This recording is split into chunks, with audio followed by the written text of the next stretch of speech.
can tell everybody. Yeah, you can tell everybody. Go ahead and tell everybody. I'm the man, I'm the man, I'm the man. Yes, I am, yes, I am, yes, I am. I'm the man, I'm the man, I'm the man. I believe. Welcome to Mr. CJ Sports Talks about the NBA Finals, or on the NBA Finals. Normally I take this opportunity to kind of sit and talk about things going on behind the scene. Usually, if I do a show over here, it's the man behind Mr. CJ Sports, and it gives you guys an opportunity to get to know about me, the company, and things going on. And that's something we're going to bring back to the Spreaker side of the house. Just a lot of things going on, so we kind of shied away, where I've shied away from that. But with promotions and getting the household and everything back under, and the company back under where it needs to be, we're definitely going to be working on that. But tonight, I want to talk to you guys about the NBA Finals. All right, we're still playing music. There we go.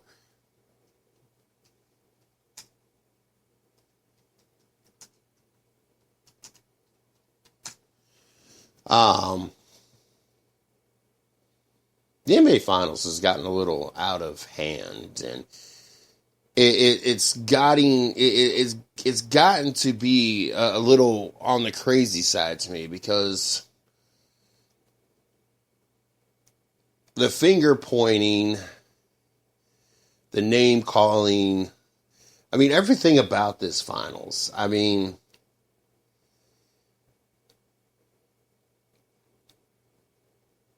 it's really a shame that the haters are so lost in their hatership that they can't just sit back and enjoy history in the making. And even though my personal alliance falls with the Cleveland Cavaliers, being an Ohio native, and being a Cleveland everything is not just, it's not just me jumping on the Cleveland or LeBron bandwagon. I am Cleveland everything. I am Cleveland Indians. I am Cleveland Browns. I am the Cleveland Cavaliers. I have lived through the heart loss of the being swept back in 2007 against San Antonio. I've been part of, being overseas and watching the 97 Cleveland Indians lose to the Marlins. I've witnessed the drive, the fumble. I am Cleveland. And I can say one good thing about this whole scenario is it's not Cincinnati. So I get to at least gloat in my family's face if Cleveland does pull this off on Sunday, because the rest of my family is Cincinnati everything. Well, if your loyalty falls to Cincinnati, then you cannot be a Cleveland Cavalier fan. Now, I'm sorry, but if you're a Reds and a Bengals fan, don't start claiming Cleveland now, of anything in Cleveland now, because your city can't put a team together into being Cincinnati. If you can come up with an NFL team and a Major League Baseball team, then you can have an NBA team if that city was really willing and wanting, but they're not. But either way, you have history in the making, no matter if you're a Warriors fan or a Cleveland Cavaliers fan. And what I mean by this is either the historic run of what the Golden State Warriors did with the 73-9 record, and have already won more games in a regular season than any other team, and one more would just push that. Or if you're a Cleveland fan and you get the opportunity to watch the first team ever in NBA Finals history to come back from a 3-1 deficit to win. Either way, we are seeing history in the making this year. And yet, the finals are clouded with hate. I mean, simply just hate. And more specifically, the hate towards LeBron James. We take away what in the making for the Warriors. I'm not even focused on the Warriors. What they have going on, regardless how villainized they are being, or how much of the villain they're being. They are the favorite to win. They are the team that most of America wants to see win. Never mind the fact that LeBron is doing something that has never been done in the NBA. Right now, he leads in all 5 major categories. Scoring, rebounds, steals, assists, and field goal percentage? Is that the other one? No, points, rebounds, assists, steals, and blocks. He leads the NBA, or the finals, in every category. Not just for his team, but the entire both teams. We've watched him put up back-to-back 41-point performances, averaging almost a triple-double in the finals against the defending champions, against the team that has, this is still a joke, the unanimous, I have no problem with him being the MVP of the league, even though he's not really the MVP. There are other players. To me, the MVP means your team is not going to survive without that team. That team has survived plenty, even in the playoffs, without Steph Curry. We fully understand if you remove LeBron James off that Cleveland roster, we do not have the same Cleveland team. We do not have a Cleveland team that's going to be in the finals. We have a Cleveland team that might not even made the playoffs, period. Even with the talent they do have. But, okay, you want him to be the MVP, that's fine. He's MVP. Unanimous? No, there's no way. Not with Kawhi Leonard, not with Westbrook, not with LeBron James, not with these other key players out there that basically help make their team be as good as they are. I'm not saying any of them maybe is deserving of being MVP, but there's no way with all these other key players out there that Steph Curry should be unanimous. That's the Draymond Green situation. A lot of people, he shouldn't have been suspended. It's LeBron James crying. You know, it's funny because the previous round, when he intentionally kicked Steven Adams in the crotch area, there was already discussion on whether or not he should be suspended a game. So it's not all of a sudden because LeBron James cries because Draymond Green decided to punch him in the crotch area that now there's a suspension. No, he was already flagged and knew that the NBA was going to be watching him very closely because he got away with kicking somebody in the crotch that he should have been suspended or at least ejected out of that game when he did it to Steven Adams of the Oklahoma City Thunder. He didn't get suspended for doing it. He got suspended because he got another flagrant foul. He put himself in that predicament that he has had so many flagrant fouls that one more got him suspended. So you can have all the feelings you want about LeBron James. You could be part of that free Draymond, hashtag free Draymond movement. But the facts are, he put himself in that predicament because he is allowing himself to let the game dictate how he handles himself, and it allows the players to get into his head to the point that he does stupid things such as kicking people in the crotch, kicking people in the head, punching people in the crotch. Do I label him a dirty player? No, at this point, I don't know if I would quite label him a dirty player. If he does this another time or two, then yes, I could see him being labeled as a dirty player. Yesterday's game got a lot of attention. First of all, I would never say that an NBA game is rigged.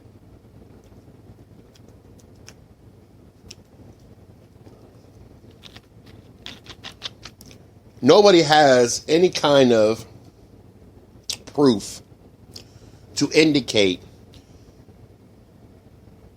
that the NBA Finals are rigged. Well, look at the numbers that LeBron James is putting up.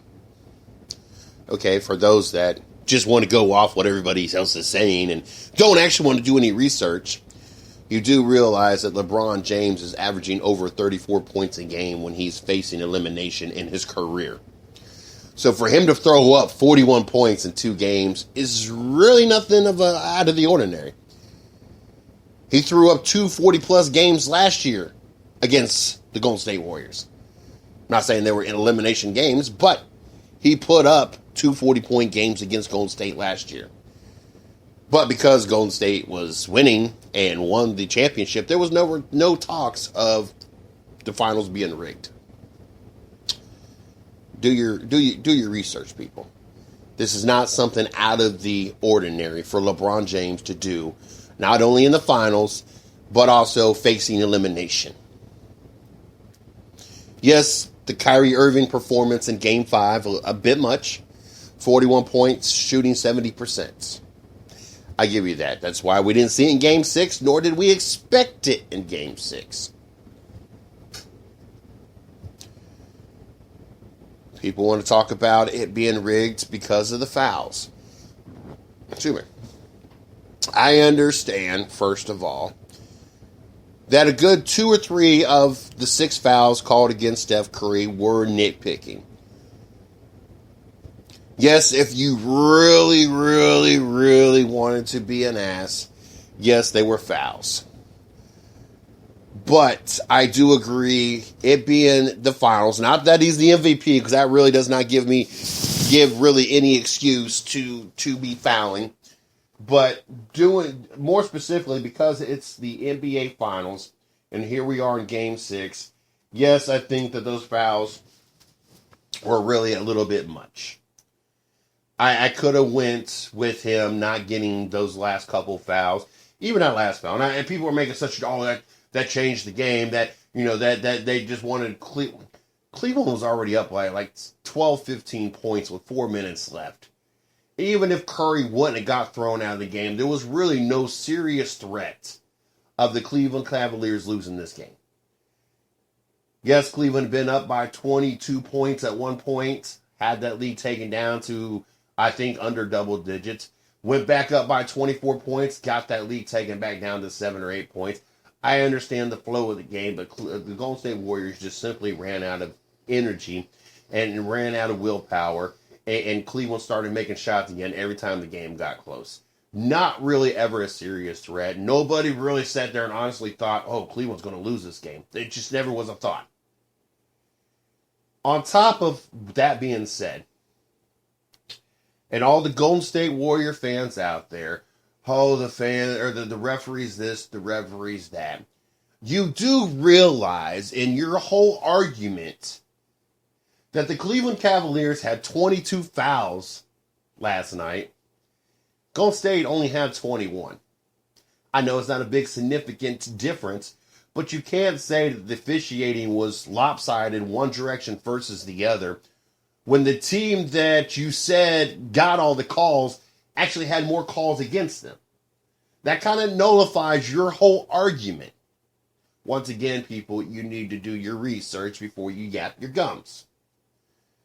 I understand that it gets to be overbearing at times about LeBron James. LeBron James this, LeBron James that.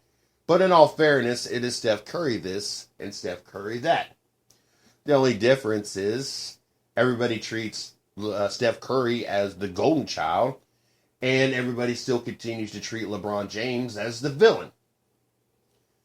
Even though LeBron James does more for just about any cause out there than anybody else, and I understand he gets paid way more than everybody else. But I mean, hell, he donated, $41 million for school? But back to what we're talking about here. I have had the Cleveland Cavaliers labeled as fool's gold. I have someone working for me that's when Cleveland came back and won Game 3 by 30 points. Oh, fool's gold, fool's gold, fool's gold. Then we watched him win Game 5, and oh, he can't do it on the big stage. Then he wins Game 6. Oh, we're gonna have to wait for the final game, the big stage, whether or not he.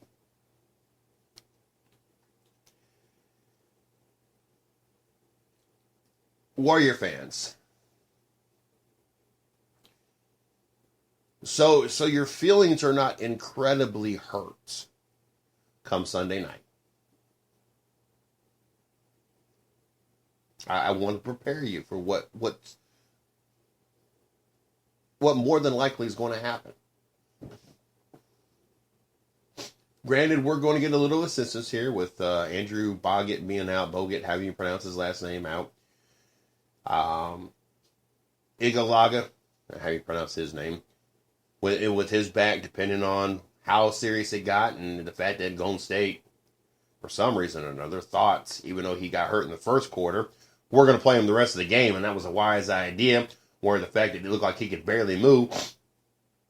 I've had back issues. I've had back issues to the point that I could barely move for 2 weeks. We don't know the severity of his injury and whether or not it's even an injury or just spasms or whatever. In a game that I was already down by 20 points in the first and never really ever got back into the game, I don't know if I would have chanced keeping him in there. We know that more than likely Steph Curry is not 100%. We also know that Harrison Barnes has shot 2 for 22 in the last 2 games. I understand that Cleveland has got a little help with that. But I also know, without a shadow of a doubt, Cleveland has figured this out. Game 1, Game 2, they didn't make the adjustments that they needed to do. Game 3, they just came back and just opened up a can of whoop butt. That was all that was. Game 4, they just didn't want it bad enough. If Cleveland loses this NBA Finals, it could be chalked up to Game 4. That was your opportunity at home to defend your courts. You had the momentum coming off a 30-game lead or win. I think it was more of you just thought that we just beat them by 30 points. They are not really that good, and we're going to coast through another home game. If they would have took care of business, Cleveland would have wrapped this up at home. But unfortunately, they decided that, we're going to put half the effort because, hell, we beat them by 30 points, no problem.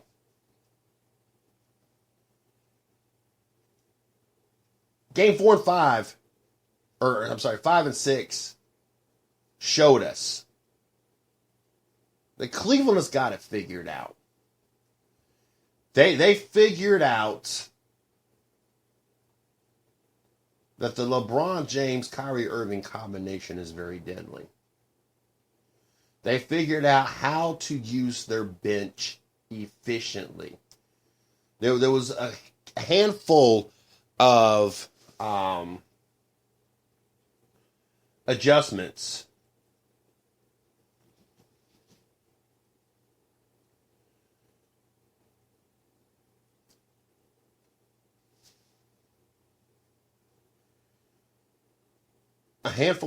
that I said that Cleveland needed to make in order to turn this around when they were down 3-1. My first thing that I pointed out was LeBron James has to play more selfish ball. He has to score between 40 and 50 points. Sure enough, I say that. He scores 41 back-to-back. They win. I said that you have a veteran point guard that has played with LeBron James that would be more effective, in my opinion, with his veterancy and his familiarity with LeBron James to be out there, in Mo Williams. Dellavedova is not the same Dellavedova as he was last year. He's a great player, but he's not brought the same intensity or been as valuable this year in the finals as he was last year. I wanted to see more Mo Williams. What do you know? Game 6, that's the first point guard to come in relief. Jumps in front of Dellavedova. As a matter of fact, I don't even recall until the last 2 or 3 minutes when they cleared the benches even seeing Dellavedova.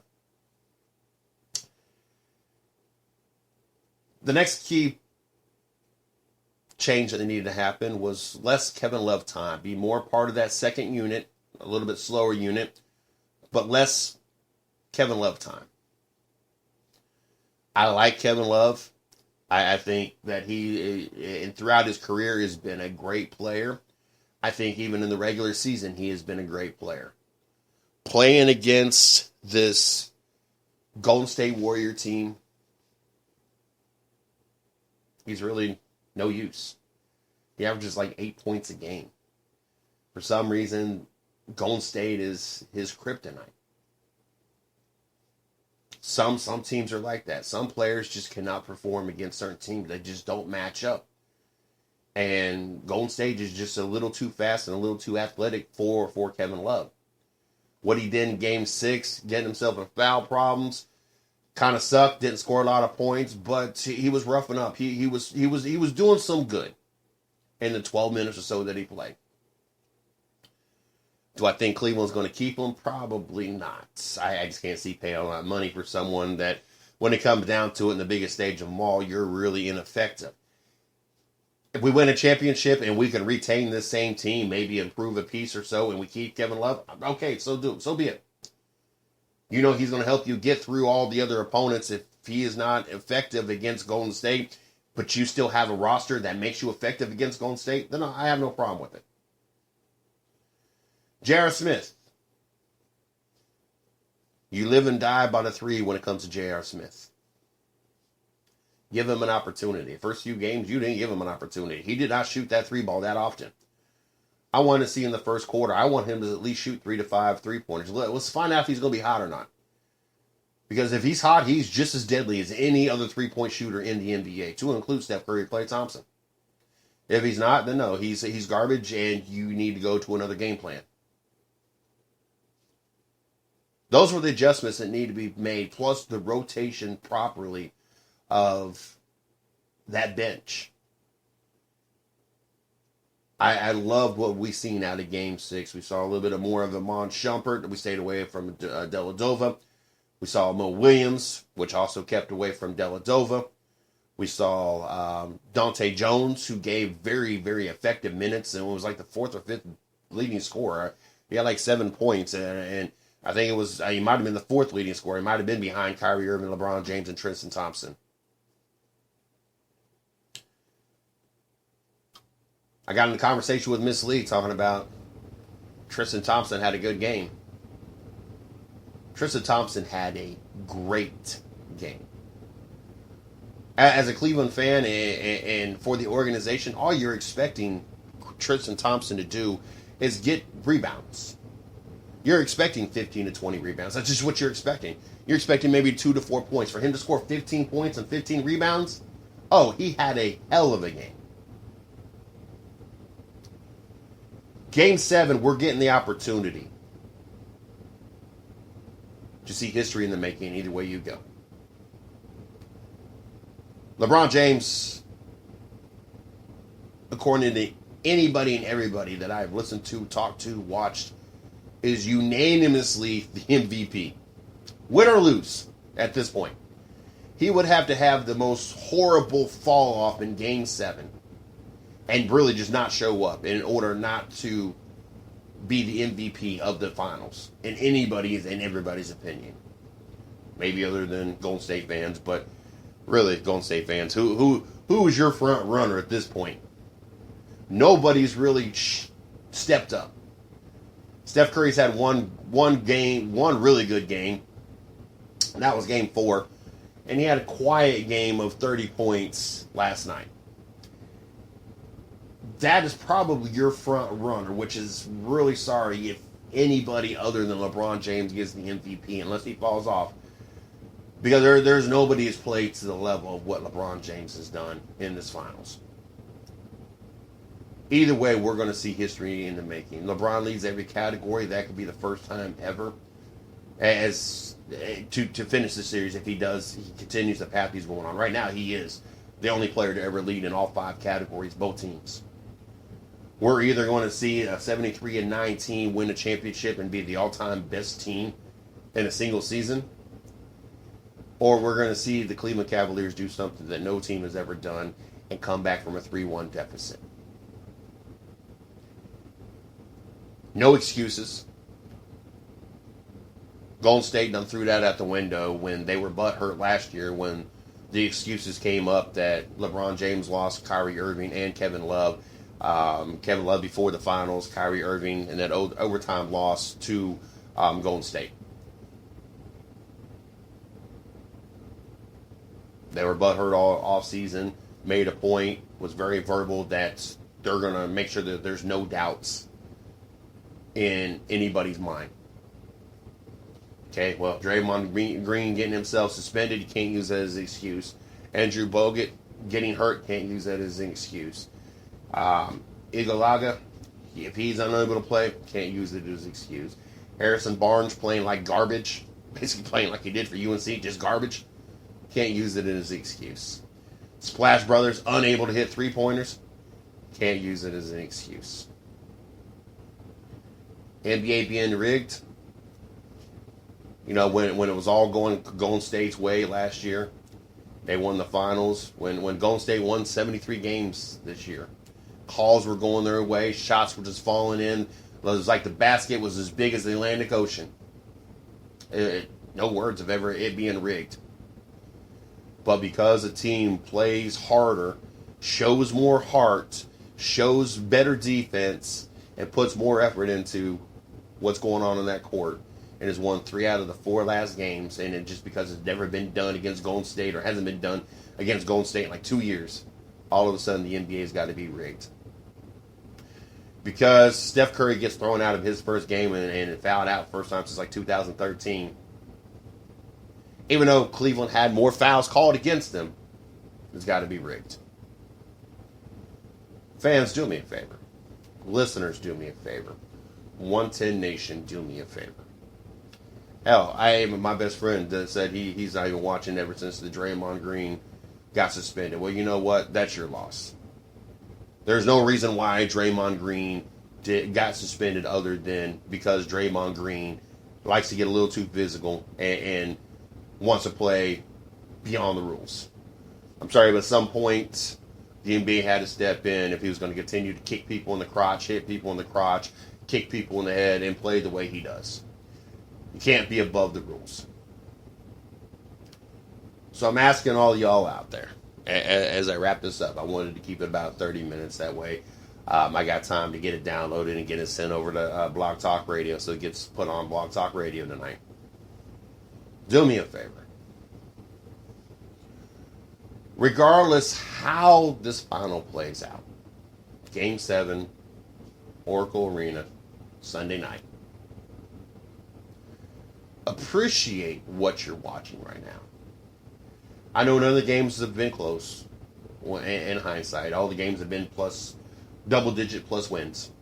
I think the closest one might have been 13 points, 15 points, something like that. I understand. Both going into Game 7, both teams have scored 610 points. They are averaging margin of victory right around 20 points a win is what the average is. Appreciate what you're watching. Appreciate what you're witnessing.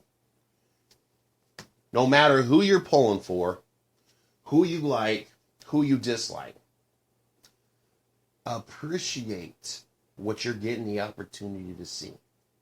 Because no matter who wins, it's history in the making. You're going to see something that has never been done before and may never be done again. I talk about the fact that I wish the New England Patriots would have went 19-0 and completed the perfect season. Hell, part of me, as much as I was anti-Carolina Panthers last year because they play nobody all year long, which showed up and reared his ugly head when they actually had to play somebody, like the Denver Broncos. Part of me wishes they would have done it all the way. Because there's certain things in your lifetime that you are never going to witness. I was not around when the 72 Dolphins or the 45, 46 Browns went undefeated. Wasn't around.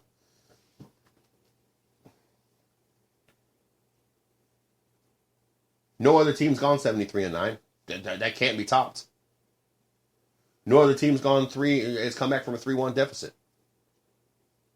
That's not been topped. Not even matched. Neither one. And the likelihood of ever happening again in our lifetime is probably slim to none. Just throwing it out there. Appreciate when you're getting to see. Don't let yourself get wrapped into all the hater talk. Don't get wrapped into being pissed off because Steph Curry should or should not be suspended for what he did because other players have been suspended. Don't be wrapped up on Draymond Green getting suspended. Well, you know what? Don't put yourself in that predicament. It's just like I say all the time when it comes to fouls and penalties in any sport. If you're taking care of business, a bad call here or a bad call there will not cost you the game. Yes, it might get you agitated. You might be aggravated. Won't cost you the game. Steph Curry and those last couple of fouls and getting thrown out, it didn't determine the game. The game was already a wrap at that point anyway. It was like the next minute they both cleared the benches and brought all the reserves in. You need to learn to appreciate. You also need to learn to get the facts. Don't talk about the NBA being rigged because when one team is doing it, everybody's all high and honky-dory about it. When another team does it, the team with the villain, all of a sudden it's rigged. Get your facts on, well, LeBron just this and LeBron just that. Get your facts. Over 34 points a game when it comes to elimination games for LeBron James in his career. It's not just coincidence that he just scored 41 points the last 2 games. I promise you. Get your facts right when you talk about the series being lopsided on fouls. Both teams have a lot of fouls that have just not got called. It just as much as you see Golden State getting away with calls, you see Cleveland getting away with calls. Just as much as you've seen Cleveland get bad calls get called against them, Golden State's gotten bad calls against them. You can't sit there and say the last night's game was won because the officiating was lopsided when Cleveland actually had more fouls called against them than the Golden State Warriors. Warrior fans, you're going to have your feelings hurt Sunday night. The 73-9 run, not resting your players, series dragging out, now injuries are tallying up, players are not performing at the highest level because they're worn out. It's all catching up. The fact that Cleveland has figured it out, how to defend you. Hell, they learned, all we got to do is play defense. You guys are not that great. Look at how much they've silenced everybody and contained the Splash Brothers. They figured out if they get physical and play defense, Golden State's not that big and bad. We've won the last 3 out of 4 games. Could have won all 4. Should have won all 4. We figured out how to rotate our bench. We've figured out where to put Kevin Love and what's the best amount of time and where the best part to put him in the rotation. Role players have figured out their roles against Golden State and have stepped up. LeBron James is going to finish his mission. Cleveland is going to see a championship in 2016. The Cleveland Cavaliers are going to go into the Oracle Arena, and they're going to come out like they did against the Golden State Warriors at home. And it might not be a 31-11 run in that first quarter, but it's going to be something close to that. You're going to see that same energy. You're going to see that same ball movement. And you're going to once again see a very agitated, aggravated, and confused Golden State Warrior team. Without the proper big man, LeBron James, Tristan Thompson, they're going to continue to have their way. Once they start doubling up, Kyrie Irving and J.R. Smith are going to have their way. It's not a fluke that the Cleveland Cavaliers won the last couple games. It's also not a fluke that LeBron James is leading in every category. Up until the finals, yes, there was no question really in my mind that Steph Curry was the best player in the NBA currently. Now I have an opportunity to watch both of these players on the biggest stage of them all. I don't know if I'm ready to hand that title over to Steph Curry at this point anymore. LeBron James has rallied the troops. He has showed what a true leader and what a true MVP really is. Cleveland Cavaliers in a win, and I'd be willing to bet double-digit win once again, Game 7, Cleveland Cavaliers. I want to thank everybody for tuning in tonight. Got to make sure I thank Fit for Life for making this possible. Make sure you guys check us out on Twitter at 110 Nation. Check us out on Facebook, 110 Nation Sports. You guys can check out our Facebook group, the 110 Nation.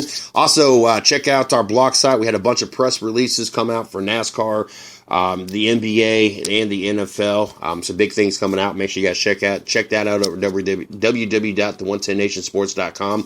I want to thank everybody for checking us out. Continue to follow us, and you guys have a great night.